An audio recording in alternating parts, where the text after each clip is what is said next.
नमस्कार। मैं वीणा मिश्रा आज कक्षा 11वीं के गद्य खंड के पहले पाठ नमक का दरोबा के बहुविकल्पी प्रश्नों के साथ प्रस्तुत हूँ। इस पाठ के लेखक हैं मुंशी प्रेमचंद जी। बहुविकल्पी प्रश्नों में आप पॉज करके उत्तर सोच भी सकते हैं और स्वमूल्यांकन कर सकते हैं।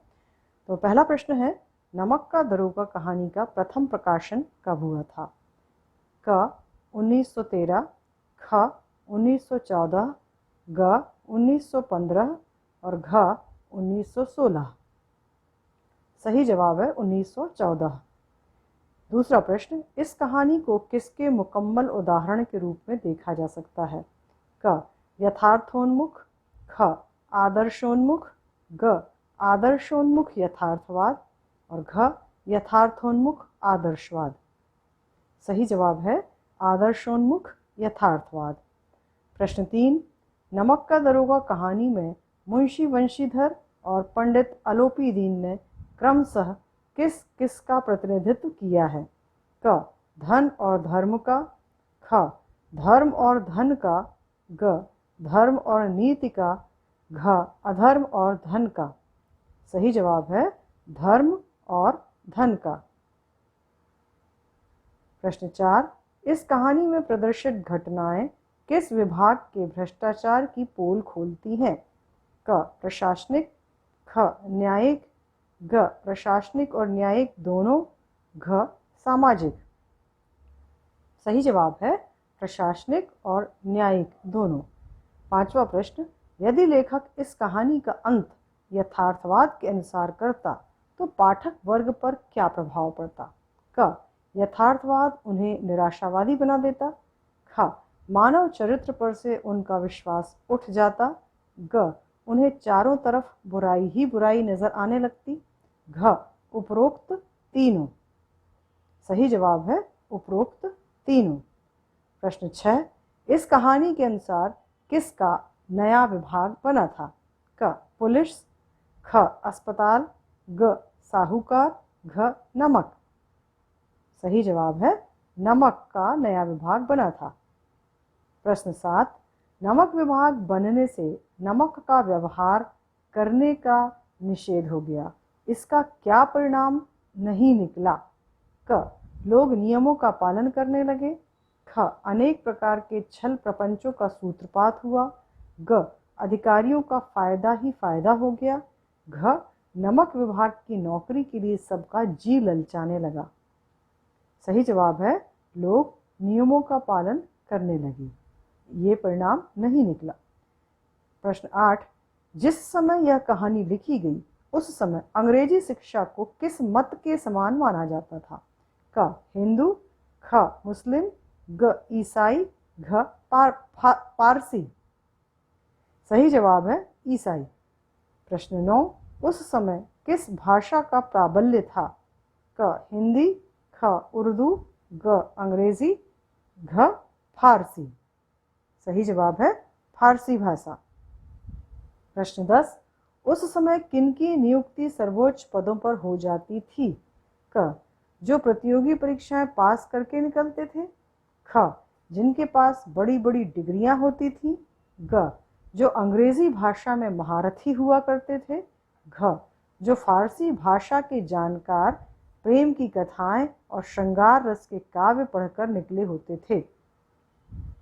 सही जवाब है चौथा, जो फारसी भाषा के जानकार और प्रेम की कथाएं और श्रृंगार रस के काव्य पढ़कर निकले होते थे। तो प्रश्न 11वां, मुंशी बंशीधर ने भी अपनी पढ़ाई के दौरान किसके अध्ययन को ज्यादा महत्व दिया? क देश के वीर योद्धाओं के इतिहास, ख दूसरे देशों के आविष्कार, ग प्रेम कथाएं, घ उपरोक्त सभी। सही जवाब है उन्होंने भी प्रेम कथाएं ही पढ़ी थी। प्रश्न 12, मुंशी बंशीधर के पिता ने रोजगार के लिए मुंशी बंशीधर को क्या सीख दी? क नौकरी में ओहदे की ओर ध्यान मत देना, ख ऐसा काम ढूंढना जिसमें ऊपरी आय हो, ग घर की दुर्दशा को ध्यान में रखना, घ उपरोक्त सभी। सही जवाब है ये सभी। प्रश्न 13, वंशीधर के पिता ने मासिक वेतन और ऊपरी आय की तुलना क्रमशः किस किस से की है? क 14वीं के चांद और झरने से, ख पूर्णमासी का चांद और बहते हुए झरने से, ग सूरज और तालाब से, घ पूनम के चांद और नदी से। सही जवाब है पूर्णमासी के चांद और बहते हुए झरने से। 14वां प्रश्न, वृद्ध मुंशी के अनुसार बरकत किससे होती है? क मासिक वेतन से, ख ऊपरी आमदनी से, ग दोनों से, घ ईश्वर के आशीर्वाद से। सही जवाब ऊपरी आमदनी से। 15वां प्रश्न, रोजगार की तलाश में जाते समय वंशीधर के पास कौन सी 3 चीजें थीं? क पैसा, तर्कशीलता, ताकत, ख धैर्य, बुद्धि और आत्मावलंबन, ग पिता का आशीर्वाद, फुर्ती, ईमानदारी, घ बुद्धि, करुणा और सहानुभूति। सही जवाब है धैर्य, बुद्धि और आत्मावलंबन। प्रश्न 16वां, मुंशी वंशीधर को दरोगा की नौकरी मिलने पर परिचितों पर क्या प्रभाव नहीं पड़ा? क वृद्ध मुंशी जी फूले नहीं समाये, ख महाजन थोड़ा नरम पड़ गए, कलवारों की आशालता लहलहाई, ग रिश्तेदार वंशीधर जी से अपनी रिश्तेदारी निकालने लगे, घ पड़ोसियों के हृदय में जलन की भावना पैदा हुई। सही जवाब है रिश्तेदार वंशीधर जी से अपनी रिश्तेदारी निकालने लगे। प्रश्न 17वां, वंशीधर के किन गुणों के कारण अफसर लोग 6 महीने में ही उन पर विश्वास करने लगे थे? क वे बहुत कार्यकुशल और उत्तम आचार के थे, ख वे अफसरों के काम में हमेशा सहायक रहते थे, ग वे बड़े अफसरों को रिश्वत देते रहते थे, घ बड़े अफसर उनकी वाक्पटुता से प्रभावित थे। सही जवाब है वे बहुत कार्यकुशल और उत्तम आचार के थे। 18वां प्रश्न, नमक के दफ्तर से 1 मील पूर्व की ओर कौन सी नदी बहती थी? क गंगा, ख यमुना, ग नर्मदा, घ सरस्वती। सही जवाब है यमुना नदी। प्रश्न 19, नदी के पुल पर से रात के समय किसकी गाड़ियां गुजर रही थीं? क वंशीधर की, ख पंडित अलोपीदीन की, ग बड़े अफसर की, घ वकील की। सही जवाब है पंडित अलोपीदीन की। प्रश्न 20, पंडित अलोपीदीन कौन थे और कहाँ के रहने वाले थे? क सरपंच लालगंज के, ख मुखिया दातागंज के, ग जमींदार कानपुर के, घ जमींदार दातागंज के। सही जवाब है वे जमींदार थे और दातागंज के रहने वाले थे। प्रश्न 21, पंडित अलोपीदीन के संबंध में कौन सी बात गलत है? क छोटे से बड़ा हर व्यक्ति उनका ऋणी था, ख उनका लंबा चौड़ा व्यापार था, ग अंग्रेज अफसर भी उनके मेहमान होते थे, घ 12 मास वे व्रत रखते थे। सही जवाब है 12 मास वे व्रत रखते थे। प्रश्न 22, गाड़ियों में क्या था और वे कहाँ जा रही थीं? क नमक और दातागंज, ख नमक और कानपुर, ग मिर्च और कानपुर, और घ रेत और दातागंज। सही जवाब है गाड़ियों में नमक था और वे गाड़ियां कानपुर जा रही थीं। प्रश्न 23, पंडित अलोपीदीन के निश्चिंत होने का क्या रहस्य था? क उन्हें अपने पद पर बहुत घमंड था, ख उन्हें लक्ष्मी जी पर अखंड विश्वास था, ग उनकी अपने इलाके में बहुत प्रतिष्ठा थी, घ उन्होंने हमेशा सही काम किया था। सही जवाब है उन्हें लक्ष्मी जी पर अखंड विश्वास था। प्रश्न 24, यह हो नहीं सकता कि इधर से जाएं और इस घाट के देवता को भेंट न चढ़ावें। यह किसका कथन है और घाट के देवता किसे कहा गया है? क वंशीधर का अलोपीदीन को, ख बदलू सिंह का वंशीधर को, ग बदलू सिंह का अलोपीदीन को, घ अलोपीदीन का वंशीधर को। तो यह कथन है अलोपीदीन का और घाट के देवता वंशीधर को कहा गया है। प्रश्न 25, बदलू सिंह नमक विभाग में किस पद पर था? क जमादार, ख सिपाही, ग थानेदार, घ चौकीदार। सही जवाब है जमादार। प्रश्न 26, बदलू सिंह में अलोपीदीन का हाथ पकड़ने का साहस नहीं था, क्यों? क अलोपीदीन बहुत रईस आदमी थे, ख अलोपी दीन बहुत ही प्रतिष्ठित व्यक्ति थे। ग अलोपी दीन का समाज में बहुत रौब था। घ वे बहुत बलशाली थे। सही जवाब है अलोपी दीन का समाज में बहुत रौब था, दबदबा था। प्रश्न 26, अलोपी दीन ने जिस सहारे को चट्टान समझ रखा था वह पैरों के नीचे से खिसकता हुआ मालूम हुआ। इस वाक्य में किस सहारे की बात की गई है? क धन, ख प्रतिष्ठा, ग ताकत या घ पद। सही जवाब है धन। प्रश्न 28, अलोपी दीन ने धन की सांख्यिक शक्ति को कहां से कहां पहुंचा दिया? क 1000 से 20,000, ख 1000 से 40,000, ग 1000 से 50,000, घ 1000 से 1,00,000। सही जवाब है 1000 से 40,000। प्रश्न 29, बदलू सिंह दारोगा जी को गालियां देता हुआ पंडित अलोपी दीन की ओर बढ़ा। बदलू सिंह दारोगा जी को गालियां क्यों दे रहा था? क दारोगा जी ने अलोपी दीन से मिलने वाले रुपयों को ठुकरा दिया था। ख बदलू सिंह के मन में अलोपी दीन की बहुत इज्जत थी। ग अलोपी दीन को गिरफ्तार करने का साहस बदलू सिंह में नहीं था। घ दारोगा जी ने आधी रात को उसकी नींद खराब कर दी थी। सही जवाब है दारोगा जी ने अलोपी दीन से मिलने वाले रुपयों को ठुकरा दिया था। प्रश्न 30, धर्म अलौकिक वीरता के साथ इस बहुसंख्यक सेना के सम्मुख अकेला पर्वत की भांति अटल अविचलित खड़ा था। इस कथन का क्या आशय है? क अलोपी दीन के रास्ते में बड़ा पहाड़ आ गया, पर्वत आ गया। ख अलोपी दीन के सामने मुंशी बंशीधर का घोड़ा आ गया। ग अलोपी दीन के पैसों के सामने मुंशी बंशीधर बिना झुके खड़े रहे। घ पंडित अलोपी दीन बहुत बड़ी सेना लेकर आ गए। सही जवाब है अलोपी दीन के पैसे के सामने मुंशी बंशीधर बिना झुके खड़े रहे। प्रश्न 31, दुनिया सोती थी पर दुनिया की जीभ जागती थी। इस पंक्ति से लेखक का क्या आशय है? क सोते वक्त भी लोगों को यह पता रहता है कि दुनिया में क्या हो रहा है। ख रात में सबके सोते वक्त भी दुनिया में बातें फैल जाती हैं। ग सोते समय भी आदमी को स्वादिष्ट चीज खाने को चाहिए। घ सोते समय भी लोगों को बड़बड़ाने की आदत होती है। सही जवाब है रात में सबके सोते वक्त भी दुनिया में बातें फैल जाती हैं। प्रश्न 32, पंडित अलोपी दीन इस अगाध वन के सिंह थे। इस वाक्य में किस अगाध वन की बात हो रही है? क दातागंज, ख कानपुर, ग थाना या घ अदालत। सही जवाब है अदालत। प्रश्न 33, अलोपी दीन को गिरफ्तार देखकर लोगों को किस बात का आश्चर्य था? क अलोपी दीन गलत कार्य कैसे कर सकते हैं? ख अलोपी दीन को किसी ने गिरफ्तार करने की हिम्मत कैसे की? ग अलोपी दीन कानून के पंजे में कैसे आ गए? घ उपर्युक्त तीनों।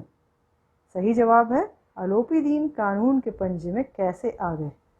प्रश्न 34, सत्य और स्पष्ट भाषण किसकी ताकत थे? क पंडित अलोपी दीन, ख जमादार बदलू सिंह, ग मुंशी बंशीधर, घ वृद्ध मुंशी जी। सही जवाब है मुंशी बंशीधर। प्रश्न 35, पंडित अलोपी दीन के पक्ष में फैसला होने के बाद बंशीधर को कौन सा खेदजनक विचित्र अनुभव हुआ? क धन में बहुत शक्ति होती है। ख धर्म हमेशा हारता है। ग सच्चाई का साथ देना बेवकूफ़ी है। घ बड़े बड़े पद पर बैठे हुए लोग भी आदर के पात्र नहीं हैं। सही जवाब है बड़े बड़े पद पर बैठे हुए लोग भी आदर के पात्र नहीं हैं।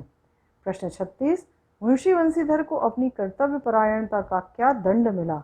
क उनकी तनख्वाह काट ली गई। ख उन्हें 6 माह के लिए नौकरी से सस्पेंड कर दिया गया।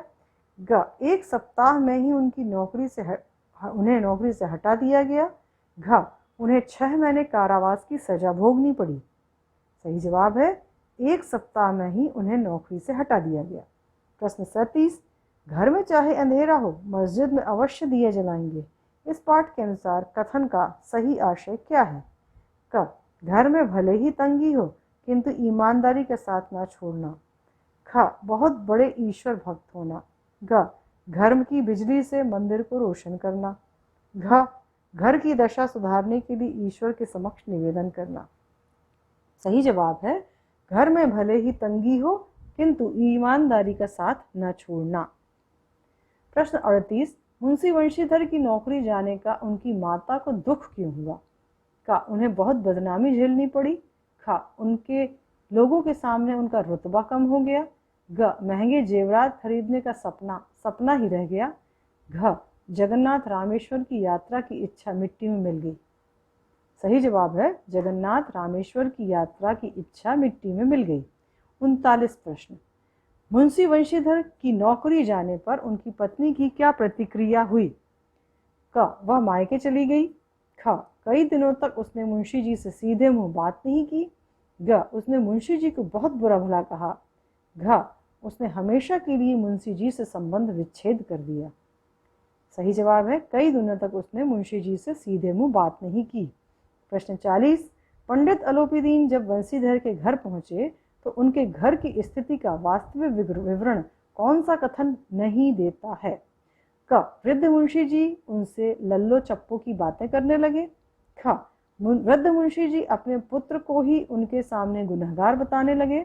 ग मुंशी वंशीधर ने स्वाभिमान सहित उनका सत्कार किया।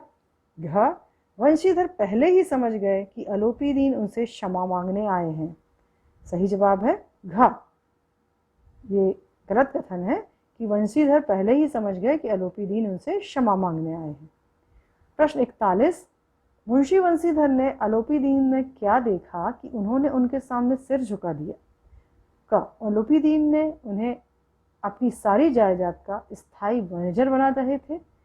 ख अलोपीदीन बहुत उदारता से पेश आ रहे थे। ग अलोपीदीन के चेहरे पर सद्भाव झलक रहा था। घ अलोपीदीन अपने किए पर शर्मिंदा थे। सही जवाब है उनके चेहरे पर सद्भाव झलक रहा था। प्रश्न 42, अब सौभाग्य और सुअवसर ने मुझे वह मोती दे दिया है जिसके सामने योग्यता और विद्वता की चमक फीकी पड़ जाती है। यह कथन किसका व किसके लिए है? का वंशीधर का अलोपीदीन के लिए, अलोपीदीन का वंशीधर के लिए, वृद्ध मुंशी का अलोपीदीन के लिए, वृद्ध मुंशी का वंशीधर के लिए। सही जवाब है अलोपीदीन का वंशीधर के लिए।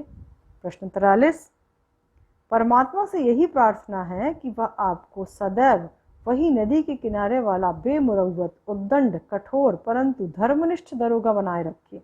यह कथन अलोपीदीन के मन के कौन से भाव को व्यक्त करता है? का अलोपीदीन की कृतज्ञता। ख वंशीधर की ईमानदारी की सच्ची परख व कद्र। ग वंशीधर के अवगुणों की तारीफ करना। घ उपरोक्त में से कोई नहीं।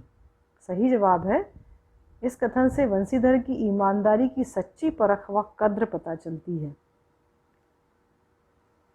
प्रश्न 44, इसके अंतर्गत एक तरफ मुहावरे हैं और दूसरी तरफ अर्थ है। हमें सही जोड़ी बनाना है। साथ में आप भी प्रयास कर सकते हैं। पौ 12 होना। सही जवाब है लाभ ही लाभ होना। ख दूसरा प्रश्न, पूर्णमासी का चांद होना। सही जवाब है महीने में एक बार दिखाई देना। तीसरा, पीर का मज़ार। सही जवाब है दर्शनीय स्थल। चौथा, घास फूस की तरह बढ़ना। सही जवाब है बिना किसी देखरेख के बढ़ना। पांचवा, कगारे का वृक्ष होना। सही जवाब है मृत्यु के करीब होना। छठवां, लक्ष्मी के खिलौने होना, धन के गुलाम होना। आठवां, धूल में मिल जाना। सही जवाब है आपस की बहुत घर का मामला होना, आपस की बहुत छोटी बात होना। आठवां है धूल में मिल जाना, पूरी तरह से नष्ट हो जाना। नौवां है भूखे सिंह होना, अर्थात खतरनाक हो जाना। 10वां, पैरों तले कुचल जाना, परास्त हो जाना, परास्त कर देना। 11वां है धर्म और धन में युद्ध ठनना, पैसे और नीति का आपस में उलझना। 12वां है नींव हिला देना, अर्थात असक्त कर देना। 13वां मुहावरा है मूल्य चुकाना, बहुत बड़ी हानि सहना। 14वां मुहावरा है सिर पीटना, अर्थात पछताना। 15वां मुहावरा है मिट्टी में मिल जाना, अर्थात बर्बाद हो जाना। 16वां मुहावरा है सीधे मुंह बात ना करना, अर्थात अच्छी तरह से पेश ना आना। 17वां मुहावरा है भाग्य उदय होना अर्थात किस्मत जागना। 18वां मुहावरा है कौन सा मुंह दिखाना अर्थात सामना होने पर लज्जत महसूस करना। 19वां मुहावरा है मुंह में कालिख पोतना अर्थात बदनामी का कारण बनना। 20वां मुहावरा है ठकुर सुहाती की बातें करना अर्थात चापलूसी करना। 21वां मुहावरा मन का मैल मिट जाना अर्थात गलतफहमी दूर हो जाना। 22वां मुहावरा है सर माथे पर लेना अर्थात सम्मान के साथ स्वीकार करना। 23वां मुहावरा है चमक फीकी पड़ जाना अर्थात बहुत महत्व कम हो जाना। तो इस पाठ से ये इतने ही प्रश्न थे। अन्य पाठों से जुड़े रहने के लिए अगर आपको ये पसंद आता है पाठ तो आप मेरे चैनल को अवश्य सब्सक्राइब करें। धन्यवाद।